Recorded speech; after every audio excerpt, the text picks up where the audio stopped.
আসসালামু আলাইকুম ভিউয়ার্স, বাংলাদেশের সর্বশেষ আপডেট সংবাদে আপনাদের স্বাগত। জানিয়ে দিব আমাদের হাতে থাকা সর্বশেষ গুরুত্বপূর্ণ আপডেট বাংলা সংবাদ। হাসিনার পতন থেকে স্বৈরাচারী শাসকদের শিক্ষা নেওয়া উচিত।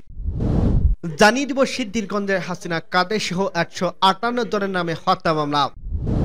আরো জানিয়ে দিব পাতারের অর্থ ফেরাতে সহযোগিতার আশ্বাস যুক্তরাজ্যের। এবং আরো জানিয়ে দিব সেনাবাহিনীর নারী সদস্যদের হিজাব পরিধানে বাধা কাটল। এদিকে রাজনৈতিকভাবে পার্বত্য জেলায় স্থিতিশীলতা ফেরাতে হবে বলছে হেফাজত ইসলাম। সর্বশেষ জানিয়ে দিব আন্তরিকতার সঙ্গে দেশ সেবায় আন্তনিয়োগ করতে হবে বলছে স্বরাষ্ট্র উপদেষ্টা। শুনছিলেন সংবাদ শিরোনাম, এরপর বিস্তারিত। তার আগে অনুরোধ থাকবে, ভিডিওটি যদি ভালো লেগে থাকে ভিডিওটির একটি লাইক এবং কমেন্ট করে জানিয়ে দিন ভিডিও সম্পর্কে আপনার মূল্যবান মতামত, এবং আরো কমেন্ট করে জানিয়ে দিন ভিডিওটি আপনি কোথা থেকে দেখছেন এবং শুনছেন।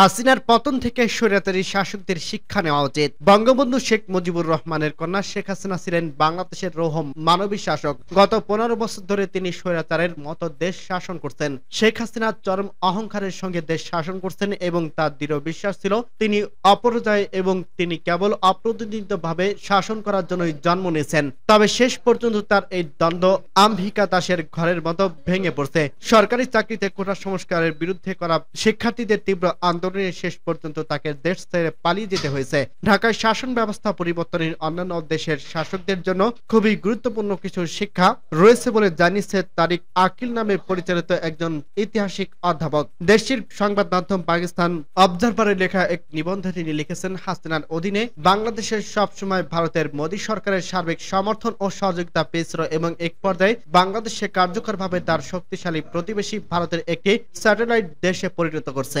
আর এটাই বাংলাদেশি জনগণের মধ্যে ক্ষোভের সৃষ্টি হয়েছে। বাংলাদেশের সংবিধান দেশের জনগণকে বাক স্বাধীনতা, ধর্মীয় স্বাধীনতা এবং সংগঠনের স্বাধীনতার নিশ্চয়তা দিয়েছে। তবে হাসিনার দীর্ঘ শাসন আমলে জনগণের মৌলিক ও অপরিহার্য সব অধিকারই পদদলিত হয়েছে।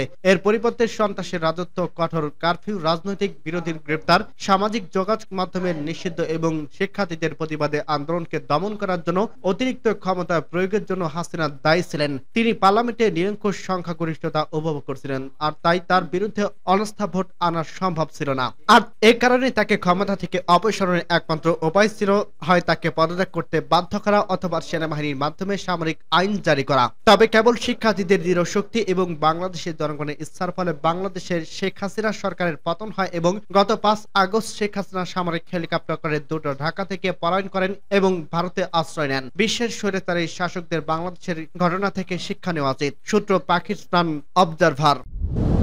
সিদ্ধিরগঞ্জে হাসিনা কাদের সহ 158 জনের নামে হত্যা মামলা। নারায়ণগঞ্জে সিদ্ধিরগঞ্জে সাবেক প্রধানমন্ত্রী হাসিনাকে প্রধান আসামি করে আরো একটি হত্যা মামলা করা হয়েছে। 8 জনের নাম উল্লেখ করে মামলায় অজ্ঞাত 150 জনকে আসামি করা হয়েছে। রবিবার ছাত্র আন্দোলনে নিহত আরাফাতের বাবা মোহাম্মদ আকরাম বাদী হয়ে সিদ্ধিরগঞ্জ থানায় মামলাটি করেন। সোমবার 23 সেপ্টেম্বর দুপুরে মামলার সত্যতা নিশ্চিত করেছেন সিদ্ধিরগঞ্জ থানার ভারপ্রাপ্ত কর্মকর্তা ওসি আল মামুন। অন্য আসামিরা হলেন সাবেক সেতুমন্ত্রী ওবায়দুল কাদের, স্বরাষ্ট্রমন্ত্রী আসাদুজ্জামান খান কামাল, সাবেক সংসদ সদস্য একেএম শামীম ওসমান, নাসিক 6 নম্বর ওয়ার্ডের কাউন্সিলর মতিউর রহমান মতি, 10 নম্বর ওয়ার্ড কাউন্সিলর ইফতেখার হোসেন খোকন, 8 নম্বর ওয়ার্ড কাউন্সিলর রুহুন আমিন মোন্নাদ, 1 নম্বর ওয়ার্ড কাউন্সিলর আনোয়ারুল হোসনাম। মামলা এজাহারে বলা হয়েছে 21 জুলাই ঢাকা চট্টগ্রাম মহাসড়কে সিমরাইল মোড়ে ছাত্র জনতা আন্দোলন চলাকালীন সময়ে 1 ও 3 নম্বর আসামির নির্দেশে 4 ও 8 নম্বর আসামি সহ অজ্ঞাতরা বিভিন্ন অস্ত্রশস্ত্র নিয়ে হামলা করলে আকাশ গুলিবিদ্ধ হন। রক্তাক্ত অবস্থায় তাকে উদ্ধার করে সাইনবোর্ডের প্রোঅ্যাক্টিভ হাসপাতালে নিয়ে গেলে তার মৃত্যু হয়। পাতারের অর্থ ফেরাতে সহযোগিতার আশ্বাস যুক্তরাজ্যের। ছাত্র জনতার অভ্যুত্থানের প্রতিটি আওয়ামী লীগ সরকারের আমলে বাংলাদেশ থেকে পাচার হওয়া অর্থ আইনি প্রক্রিয়ায় ফেরত আনতে সহযোগিতার আশ্বাস দিয়েছেন যুক্তরাজ্য। সোমবার শিল্প উপদেষ্টা আদিলুর রহমান খানের সাথে বাংলাদেশে নিযুক্ত ব্রিটিশ উপ হাই কমিশনার ও উন্নয়ন পরিচালক জেমস গোল্ডম্যানের সৌজন্য সাক্ষাৎ করেন। সাক্ষাৎ শেষে একথা জানিয়েছেন শিল্প উপদেষ্টা। এ সময় পাচার হওয়া অর্থ ফেরাতে যুক্তরাজ্যের সহযোগিতা চান শিল্প উপদেষ্টা। এ ব্যাপারে দৃঢ় প্রত্যয় ব্যক্ত করেন জেমস জেমস গোল্ডম্যান। এর আগে শিল্প মন্ত্রণালয়ের পক্ষ থেকে উপ হাই কমিশনারকে আন্তরিক শুভেচ্ছা ও অভিনন্দন জানান উপদেষ্টা। তিনি বলেন, ব্রিটেনে দীর্ঘদিন ধরে বাংলাদেশের বিশ্বস্ত উন্নয়ন সহযোগী ইউরোপীয় ইউনিয়নের দেশগুলোর মধ্যে ব্রিটেন বাংলাদেশকে প্রথম স্বীকৃতি দেয়। বাণিজ্য ও বিনিয়োগের ক্ষেত্রে দুই দেশের মধ্যে চমৎকার দ্বিপাক্ষিক সম্পর্ক রয়েছে। একসঙ্গে কাজ করার মাধ্যমে এই দ্বিপাক্ষিক সম্পর্ক উচ্চতর অবস্থানে উত্তরণ করা সম্ভব। এ সময় বিগত সরকারের আমলে বাংলাদেশ থেকে পাচার হওয়া অর্থ ফেরাতে যুক্তরাজ্য সরকারের সহযোগিতা কামনা করে শিল্প উপদেষ্টা আদিলুর রহমান খান। এ সময় শিল্প উপদেষ্টার দপ্তরের উপস্থিত ছিলেন মন্ত্রণালয়ের সিনিয়র সচিব জাকিয়া সুলতানা ও অতিরিক্ত সচিব মোহাম্মদ সলিম উল্লাহ সহ অন্যান্য ঊর্ধ্বতন কর্মকর্তা। সিনিয়র সচিব জাকিয়া সুলতানা বলেন, বাংলাদেশ এবং গ্রেট ব্রিটেনের মধ্যে 1980 সালের 19 জুন একটি দ্বিপাক্ষিক পুঁজি বিনিয়োগ এবং সুরক্ষা চুক্তি সই হয়। এই চুক্তির মাধ্যমে দুই দেশের সরাসরি বৈদেশিক বিনিয়োগ সুরক্ষা নিশ্চিত করা হয়। তিনটি চুক্তি হালনাগাদ করার অভিপ্রায় ব্যক্ত করেন। এছাড়া চামড়া, চিনি, জাহাজ পণ্য প্রক্রিয়াকরণ, সার, সিমেন্ট, টেক্সটাইল, ফার্মাসিউটিক্যাল, পরিবেশ এবং জলবায়ু সংশ্লিষ্ট প্রকল্প এবং অন্যান্য উপযুক্ত সেক্টরে যুক্তরাজ্যকে আরও বিনিয়োগের জন্য অনুরোধ করবেন শিল্প মন্ত্রণালয়ের সিনিয়র সচিব। এসএম এর মাধ্যমে তরুণ প্রজন্ম, বিশেষ করে স্নাতক ডিগ্রি অর্জনকারী ছাত্রছাত্রীদেরকে সফল উদ্যোক্তা হিসেবে তৈরি করতে যুক্তরাজ্য ও শিল্প মন্ত্রণালয় একসঙ্গে কাজ করার আগ্রহ প্রকাশ করেন। ব্রিটিশ উপ হাই কমিশনার জেমস গোল্ডম্যান অন্তর্বর্তী সরকারকে সমর্থন করার ব্যক্ত করেন। তিনি বলেন, বাংলাদেশ ও যুক্তরাজ্য একসঙ্গে কাজ করছে এবং বিশেষায়িত দল গঠনের মাধ্যমে আরো নিবিড়ভাবে কাজ করতে চায়। তিনি বাংলাদেশ থেকে আইনি প্রক্রিয়ার মাধ্যমে পাচার হওয়া অর্থ ফেরত প্রদানের বিষয়ে সহযোগিতা করার দৃঢ় প্রত্যয় ব্যক্ত করেন। সেনাবাহিনীর নারী সদস্যদের হিজাব পরিধানের বাধা কাটল। সেনাবাহিনীর নারী সদস্যের চাইলে ইউনিফর্মের সাথে এখন থেকে হিজাব পরতে পারবেন। এজন্য নীতিগত সিদ্ধান্ত নেওয়ার কথা এক অফিস আদেশে বলছে সেনা কর্তৃপক্ষ। কর্মকর্তা ও নার্সিং সেবায় আর্মড ফোর্সের নার্সিং সার্ভিস AFNS কর্মকর্তা সহ অন্যান্য পদবীর নারী সেনা সদস্যদের হিজাব পরার ক্ষেত্রে এতদিন যে বিধিনিষেধ ছিল তা সম্প্রতি তুলে নেওয়া হয়। অ্যাডজুটেন্ট জেনারেল এসজি কার্যালয়ের অভ্যন্তরীণ এক অফিসে আদেশের বিষয়টি সংশ্লিষ্টদের অব্যাহতি করা হয়েছে। এক নারী সেনা সদস্যদের জন্য হিজাব পরার বিষয়টি ঐচ্ছিক করা দেওয়া হয়। গত ৩রা সেপ্টেম্বর PSA কনভারসেশন ইচ্ছুক নারী সদস্যের ইউনিফর্মের সাথে হিজাব পরিধানের অনুমোদন বিষয়ে নীতিগত সিদ্ধান্ত নেওয়া হয়। এর আগে ইউনিফর্মের সাথে হিজাব পরিধান না করার জন্য নির্দেশনা ছিল। অফিস আদেশে বলা হয়েছে, নীতিমালাটি চূড়ান্ত করে নারীর সেনা সদস্যদের অফিসার AFNS অন্যান্য পদবী ইউনিফর্মের ক্যাম্বাট ইউনিফর্ম, ওয়ার্কিং ড্রেস, শাড়ির সাথে সামঞ্জস্যপূর্ণ হিজাবের বাস্তব নমুনা, হিজাবের কাপড়ের ধরন, রং ও পরিমাণ তুলে ধরে বিস্তারিত বর্ণনা করতে বলা হয়েছে। একই সাথে ইউনিফর্ম, ক্যাম্বাট ইউনিফর্ম, ওয়ার্কিং ড্রেস, শাড়ির সাথে প্রস্তাবিত হিজাব পরিহিত অবস্থায় নারী সেনা সদস্যের রঙিন সব সংশ্লিষ্ট পরিদপ্তরের ২৬ সেপ্টেম্বরের মধ্যে পাঠাতে বলা হয়েছে।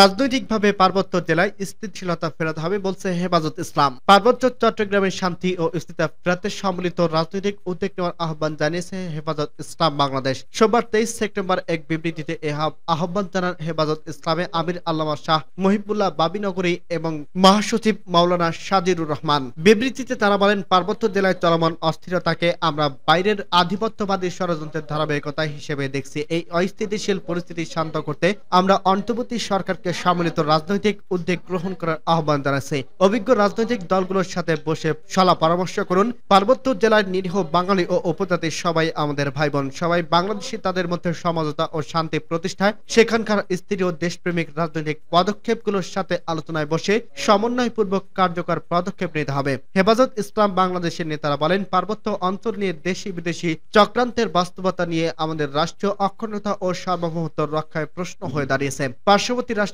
উস্কানি ও গোপন সহায়তা পার্বত্যের সন্ত্রাসী গোষ্ঠীগুলোর বাংলাদেশ বিরোধী কর্মকাণ্ড জিরো টলারেন্স নীতিতে দমন করতে হবে। সার্বভৌমত্বের প্রশ্নে কোনো ছাড় দেওয়া হবে না। প্রয়োজনে দেশের শত শত দেশপ্রেমিক ইমানদার যুবক বাংলাদেশ সেনাবাহিনীর সহায়তায় পাশে থাকবে। তারা বলেন, বাংলাদেশ স্বাধীন হওয়ার পর শেখ মুজিব কর্তৃক বাঙালি পরিচয় অন্যান্য গোষ্ঠীর ওপর চাপিয়ে দেওয়া হটকারিতা থেকে পাহাড়ের অস্বস্তি শুরু, কিন্তু পরবর্তীতে মহরুম জিয়াউর রহমানের দূরদর্শী নেতৃত্বে রাষ্ট্রীয় পরিচয় হিসেবে বাংলাদেশ জাতীয়তা গৃহীত হওয়ার মধ্য দিয়ে পার্বত্য জেলায় উপজাতিরা আত্মপরিচয়ের সংকট থেকে মুক্তি পায়। বাংলাদেশের সংবিধানে প্রত্যেক নাগরিকের নৃতাত্ত্বিক পরিচয় স্বীকার করার পাশাপাশি কোঠার সংস্কার ব্যবস্থার মাধ্যমে পাহাড়ি উপজাতিদেরকে দেশের মূলধারার জনসমাজের সাথে সংযুক্ত করার ব্যবস্থা করছে। অথচ পাহাড়ি বাঙালিরা সুবিধা বঞ্চিত সত্ত্বেও কোনো কোঠার সুবিধা তাদের দেওয়া হয় না।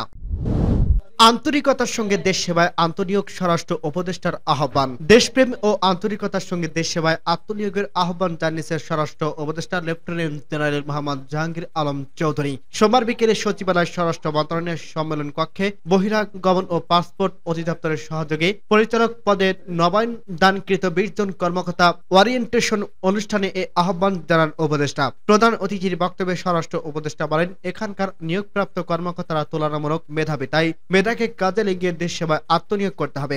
ঘুষ ও দুর্নীতি থেকে দূরে থাকার আহ্বান জানিয়ে তিনি বলেন, সবাইকে সম্পদের হিসাব বিবরণী দাখিল করতে হবে। এ সময় টেস্টিং এর জন্য দৌড়ঝাঁপ ও তদবির থেকে বিরত থাকতে কর্মকর্তাদের অনুরোধ করেন উপদেষ্টা। উপদেষ্টা বলেন, পাসপোর্ট অফিস এসে মানুষ হয়রানির শিকার হয় এবং দুর্নাম দূর করতে হবে।